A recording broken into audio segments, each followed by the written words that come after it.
Welcome to my YouTube channel at Alexandru.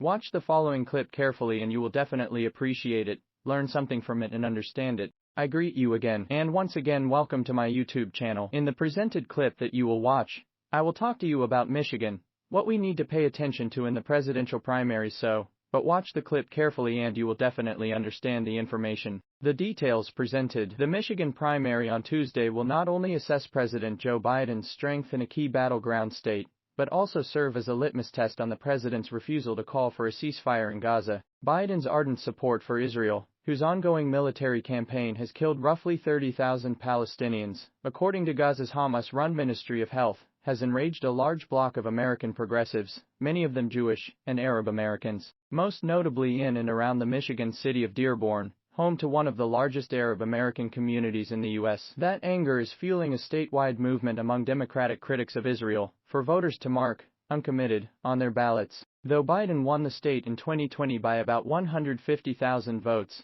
the victory margin was much narrower in 2016, when Donald Trump defeated Hillary Clinton by nearly 11,000. The group leading the protest campaign has said it hopes to garner at least that many uncommitted votes on Tuesday. The goal: send a message to the Biden campaign about the domestic political costs of his stance on a conflict increasingly referred to by critics as a genocide. This is not an anti-Biden campaign, Layla Labed, a leader of the Listen to Michigan campaign, told CNN. It's a humanitarian vote. It's a protest vote. It is a vote that tells Biden and his administration that we believe in saving lives. On the Republican side, Trump and former South Carolina Gov. Nikki Haley will again go head-to-head in the first part of the state GOP's nomination process, which begins with Tuesday's vote and continues, with 39 of the state Republicans' 55 delegates up for grabs, at a state convention this weekend. It is the first GOP primary vote in a state that Biden flipped in 2020. Biden and Trump are expected to win handily in their respective contests,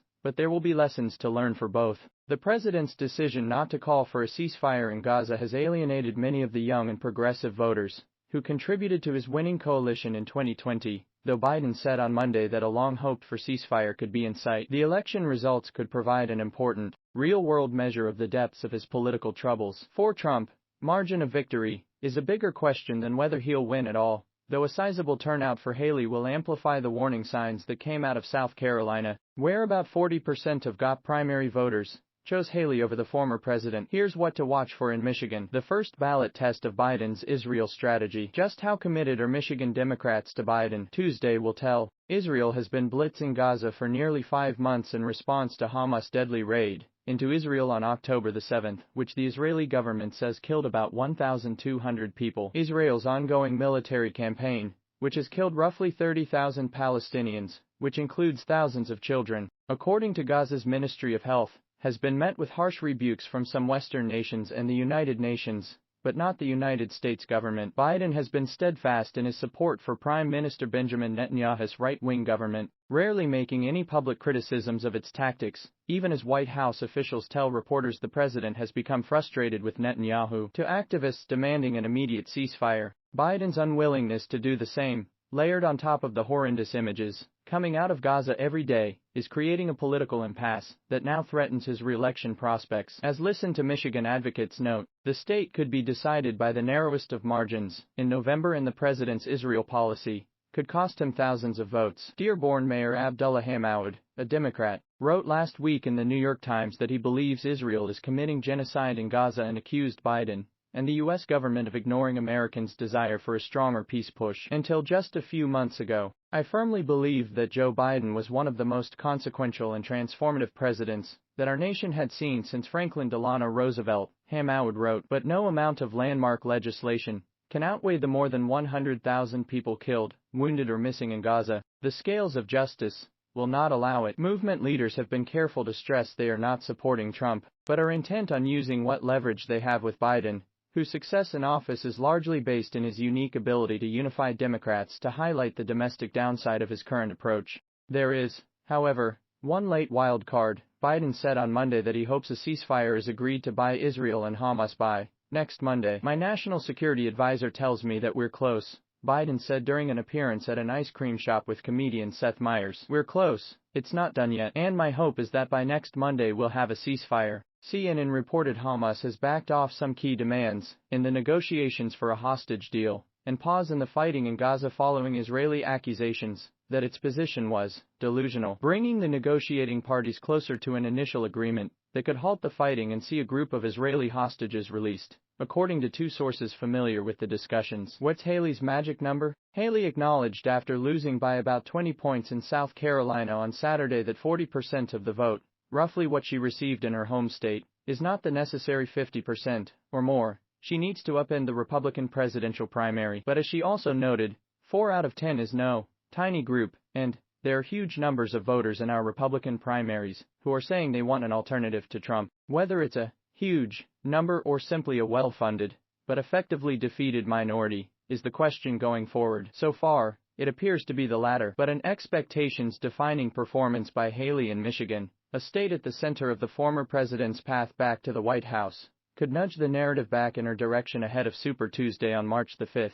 Those contests will dole out more than a third of the delegates in a GOP primary that Trump has so far dominated, sweeping the early voting states. Haley is unlikely, no matter how she does, to pick up many in Michigan, where most will be won at a caucus-style state convention this weekend. A fractured and confusing GOP process. The split process of awarding delegates between a Michigan Republican primary on Tuesday and a state party convention on Saturday is the result of Republicans' reaction to Democrats' decision to shake up the party's presidential nominating calendar after the 2020 election, demoting Iowa and New Hampshire, moving South Carolina and Nevada to the forefront, and placing Michigan third in its new lineup. Republicans opposed an earlier Michigan primary, and it violated Republican National Committee rules limiting which states can hold contests before March the 1st. After Democrats who control the legislature and the governor's office moved the Michigan primary to February the 27th despite GOP opposition, the RNC and Michigan GOP came up with the hybrid model. Further complicating matters,